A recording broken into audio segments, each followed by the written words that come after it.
Welcome to a very special episode of the ID Talk podcast. My name is Peter Counter. I am the editor-in-chief of FindBiometrics and Mobile ID World, and I am excited to welcome you to the third part of our State of Enterprise Biometrics mega podcast event, presented in association with our premier security partner, ISC West. ISC West was postponed due to concerns about the COVID-19 pandemic, but the converged security conversation is more critical than ever, and that's why we are continuing to bring the Enterprise Biometrics conversation online with long-form expert interviews, an extended podcast panel, and our three-part State of the Industry survey. Readers of FindBiometrics and Mobile ID World know that our live conference coverage is punctuated by show floor interviews.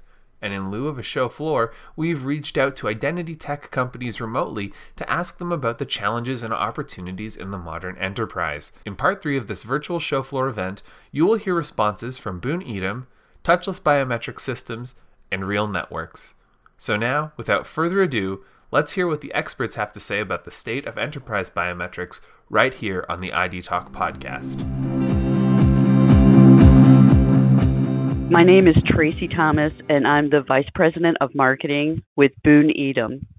As a manufacturer of door products where biometrics and identity technology is being integrated into the entrance, assuming the technology works perfectly, what are some potential vulnerabilities the end user needs to consider? Yeah, that's a great question. I would think that the first thing to address from our point of view is, what is the word entrance? What does entrance mean? And we manufacture security entrances, but I think the whole point of a biometric is to look at, the question or answer the question, who is in the building? And I would say that the thing to do is, ask yourself, well, what kind of entrance do I have? If you have swinging doors and you have, let's say, an iris scanner or a facial recognition technology, and those things work perfectly, well, then the thing to consider is the fact that the swinging door could allow an extra person to basically tailgate or piggyback in. And then, you're going to find out that there's been a breach after the fact. So, the thing to think about is, how are you going to answer that question of who is in the building at all times? The whole approach that you would involve a biometric into when you're looking at who's in the building is, what people and technology and what processes do you have to answer that question?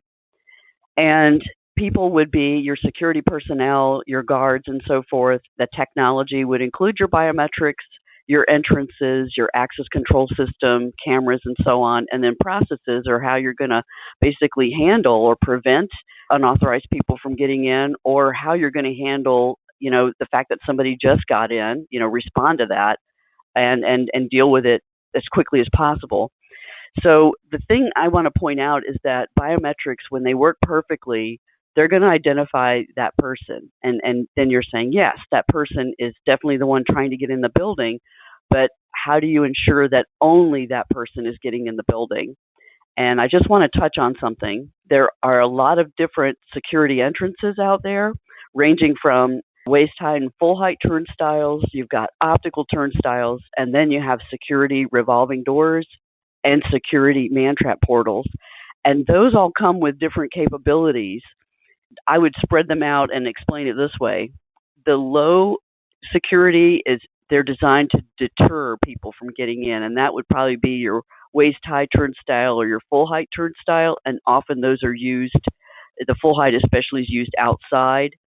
You can use a biometric with a full-height turnstile, but two people can squeeze together and go in on that one authorization, so that's why that's out at the perimeter. Then your medium security is detection. So somebody does a facial recognition or a hand swipe, and it's at an optical turnstile in a lobby. Well, once those doors open, another person could quickly tailgate behind that person. There could be collusion, so you would need to have guard supervision there to just keep a watchful eye. And then the detection happens with the sensor. It signals an alarm, and the guard can look up and see the two people that just walked through there, and they can deal with that right away. But then the final level is high, and that's when you can prevent actual tailgating or piggybacking, and that's with a security revolving door or a man-trap portal. And typically what you do, especially with a man-trap portal, is you might have a card reader on the outside and then a biometric on the inside. That could be facial recognition, iris, hand, and there you have two-factor authentication. And you're making sure that one person gets in, the sensors are going to detect whether there's two people in there or not, and then the biometric is going to confirm that that person that authorized on the outside is the right person. So those are levels of security that you want to be aware of when you're using biometrics. And even when they work perfectly, you still at the end of the day, you have to answer that question of, well, who is in the building? And from our standpoint, we want people to just be aware there are ways that people can tailgate and piggyback, even with biometrics, if you're using swing doors, because if you're using swing doors in biometrics, you're asking your employees or your occupants in your building to be vigilant in saying no to people that want to come in with them, even though they're dressed in a suit and they look great. And that's kind of going against the way we're all trained. We're trained to be polite. And then, there's social engineering, and there's people out there that they know the tricks, they know how to be trusted and to get in. So, that's something that I'd like to add into the mix on this roundtable. When you think about biometrics and them working perfectly, well, making sure that, the intent is to know who is in the building. Well, thank you, Tracy. That's a really great perspective. Thank you so much for joining me today. You're certainly welcome, and thanks for having me. Hi, I'm Alex Arabi, the CEO of Touchless Biometric Systems, a company specializing in biometrics from Switzerland. So to the biggest issues of authentication and identity in a modern enterprise, obviously there is a lot of applications modern enterprise has for identity to secure access to premises or for their operations, like the attendance of the staff. And they usually have three solutions for that. So typically, obviously the PIN, the card, or the biometrics. And the challenge with the PIN and card is as long as people can live with the risk of a token that can be passed to another person, that obviously can solve the solution. But sometimes there are some customers who have confidential data or, for instance, biohazard areas, and there they cannot have a card that can maybe be stolen and given over. And there the identity issue must be solved by biometric means. So that's where we obviously have the most expertise. In my answer, maybe I will focus on those critical areas where the biometric is used and where you need to know who is accessing. And there the challenges are also multiple. You can not use every biometrics, the same biometric in every environment. There are face recognition, iris, fingerprint, and different technologies have different limitations. There are also some hygiene concerns in some areas. And last but not least, there are a lot of scalability issues depending on the solution that is used. So for the environment, obviously, we know that some biometrics are not very good for the outdoor. Some are not very good with backlight. Some have limitations of hygiene. But gladly, there are different solutions, and the fingerprint, face, iris, they each in their own merit can solve some of these issues. A challenge that can happen is that a customer is large and they have a large number of environments. There you might need to mix different technologies together, which we typically do on our platform, but that's something that can be also a challenge to mix different technologies for a single customer. When it gets to hygiene, obviously there is more emphasis on the face or iris. Not preaching for TBS, but we have also a unique technology where the fingerprint is taken in three-dimensional without contact. So fingerprint is also possible in a hygienic way. And actually, we're launching another technology soon that will be also completely hygienic based on such factors. I cannot say too much about it right now, but so there are solutions for hygiene. When it gets to scale, that is a bigger issue.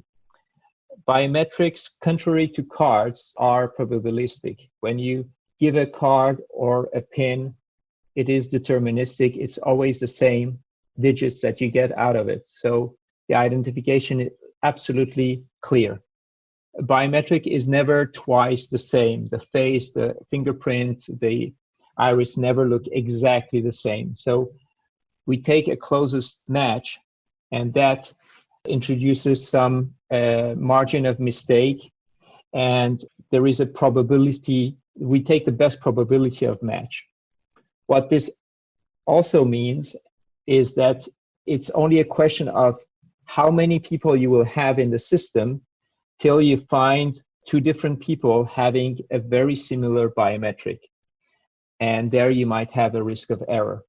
And that is a big issue of authentication in the big enterprise companies where they have a lot of people. There are solutions to that. For the scalability, you can create zones and put less people in a same zone.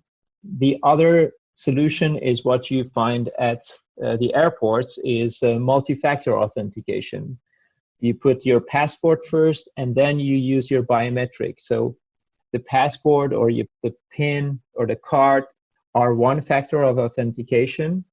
And based on that, a single record is taken, your biometric is retrieved, and the system then matches one-to-one that the person presenting the passport and the biometric that is associated with it match. In that way, you limit comparing the biometric that is presented not to an entire database of millions of people, but to only the holder of the passport. And that resolves this issue. But of course, it's not very convenient to have a card or a passport or a PIN, and that remains a problem. Now, there is an improvement in accuracy, and there are systems now that are being tested with multiple biometrics combining, so people do not have to carry a token with them.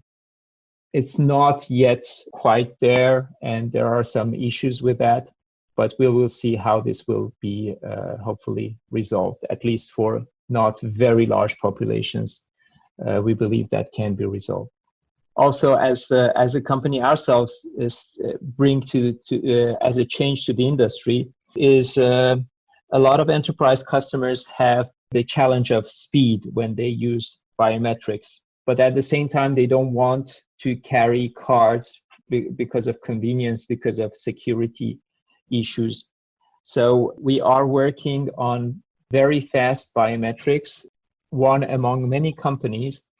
The industry is generally accelerating the speed, and I am very certain that within the next years, with the speed of biometrics increasing while keeping a good enough accuracy, there will be a new usage of biometrics in the enterprise, not only for high security places, but also for the convenience, because it will be so fast that people would rather not use a card or a PIN, but just use their biometric. Hello, my name is Eric Hess, Senior Director of Product Management for Facial Recognition and Security Solutions at SAFR Systems, part of RealNetworks Incorporated. I've been involved in the development and deployment of facial recognition technologies for identity authentication and investigation workflows in the law enforcement as well as the commercial enterprise space for the last 12 years. And as we discuss what are the most important issues for the modern enterprise, I think we need to take a look at the new world reality. I'll answer the question both with respect to pre-COVID-19 and then post-COVID-19, which is what the modern enterprise is now dealing with. Perhaps the largest issue has always been, how do you achieve strong identification and authentication in challenging environments? without requiring a person's explicit interaction with the system. And that really is something where SAFR excels, right? The highest effective accuracy of almost any vendor in the NIST benchmarks, using a combination of high speed, small template size, extreme accuracy, and category leading resilience to racial bias is really one of the things that is very, very important for identity and authentication in the modern enterprise. You must be fast, accurate, and resilient across all populations to have a solution that is truly in the enterprise's best interest. Just a couple of points on that matter. In the recent DHS biometric rally, SAFR achieved 98.8% true identification rate and exceeded all rally goals for efficiency and satisfaction, as well as failure to acquire a face. That last one is really important because in challenging environments, you have to be able to execute the identity and authentication regardless of what the environmental attributes are. For example, one of the things that we just released is a new AI-based image enhancement routine embedded within our solution that, much like WDR and other technologies in surveillance cameras that improve the overall image quality, our image enhancement is based purely on detecting faces and then making the adjustments that are most critical to assure the highest quality facial recognition workflow. That really does answer a great number of challenges in the evolving environment that customers find themselves, whether they be stadiums that have outdoor and indoor scenarios where they have changing light all year long, or whether it be deep inside a casino, which tends to be a little bit dimmer light, frequent changing of lighting, etc. The other thing that's really challenging for the modern enterprise, especially now as we start to look at COVID-19, is how do we strongly identify and authenticate an identity on any device, anywhere? And this is one of those areas that's very important because the customers you may be seeking to engage could be on an iPhone, on an Android device. They may even be on their laptop at home or while they're traveling, or they may be on premise. So how do you actually deliver an identity authentication platform for the modern world of identifying individuals wherever they may be on whatever device they choose to engage with you upon? If I touch on that just a little bit, SAFR is really a computer vision company, which recognizes attributes about a person that enables enterprises to create more engaging experiences, create stronger brand loyalty, improve efficiency in their operations, as well as improve their overall safety and social welfare of the individuals that are there. In the post-COVID-19 world, some of the things that are extremely important is how can we do this cost effectively? We've had a shock to our system, which really reminds us of the need to always be prepared for additional shocks. And hence things such as being able to acquire technology as an operational expense, a pay-as-you-go solution rather than purely a capital expenditure up front is something that's very important. Likewise, the ability to scale your operations as need changes. We have to also look that there are those businesses that don't operate 24/7. That's probably unique to casinos and a few other businesses. But things such as stadiums or arenas, theme parks, or others have periodic use. And so in that regard, how can we go ahead and deliver a total cost of ownership that reflects this occasional usage? Well, one way that RealNetworks and SAFR can do that is by deploying technology within the cloud. We're probably the only face recognition company that has a true solution for this. And this really comes from RealNetworks' beginnings, where we pioneered streaming audio and video technologies, including the ability to analyze content for more effective delivery and cataloging of what it contains. This provided our engineers with experience and IP that really no other biometric companies have today. And so one of the things that we can do is allow our customers to trial the technology, deploy it on site, train their staff, all with a minimal investment of hardware, utilizing our solution in the cloud, which can still do the face recognition on streaming live video in a second. That's something that I've seen no other vendor be able to deliver in the marketplace. Now, we've mentioned we're a computer vision company, which has focused on the attributes of a person. So that has been everything from recognizing unique identity within the face, estimating the individual's age so that we can assist with things such as age of play in casinos or age to purchase alcohol in retail establishments. We also recognize sentiment, allowing you to gather marketing intelligence for your audience and how you may be able to improve your overall solutions. Continuing on with this, one of our recent releases is the person appearance recognition. And this is a combination of not only patterns within the clothing that the individual is wearing, but also body shapes. And this allows us to track an individual from camera to camera, even when we lose sight of their face. And this is important for operational efficiencies, understanding wait times and queues, the total time it takes to complete a security journey within airports, as well as providing additional investigative capabilities for security teams. Continuing on, recognizing those attributes about a person that become important and valuable for the operation of different types of businesses. One of those attributes is the person's health characteristics, such as body temp. This is an area that we are accelerating our investigations and research and development in, so that perhaps we can extend as a security measure, not only persons of concern, but can we recognize situations where perhaps a more thorough screening may be appropriate, whether this be identifying a particular person or say at an airport when you have an arriving airplane, if the aggregate body temperature of those individuals who are deplaning seems to be higher than normal, then that could trigger a more thorough response.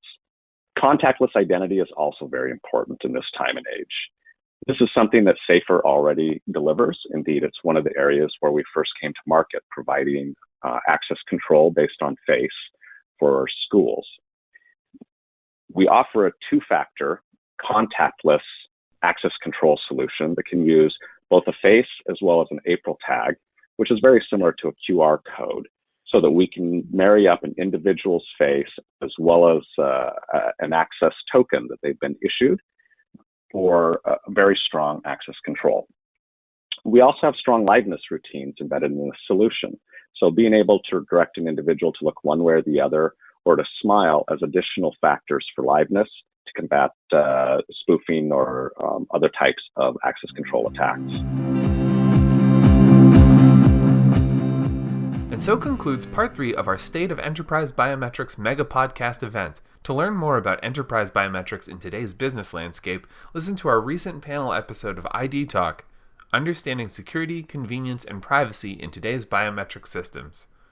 Before we go, I would like to thank Susan Stover and Sasha Kevik for conducting the interviews for this event. Our podcast theme music is by Logomrad. I am your host, Peter Counter. Thank you for listening to the ID Talk podcast.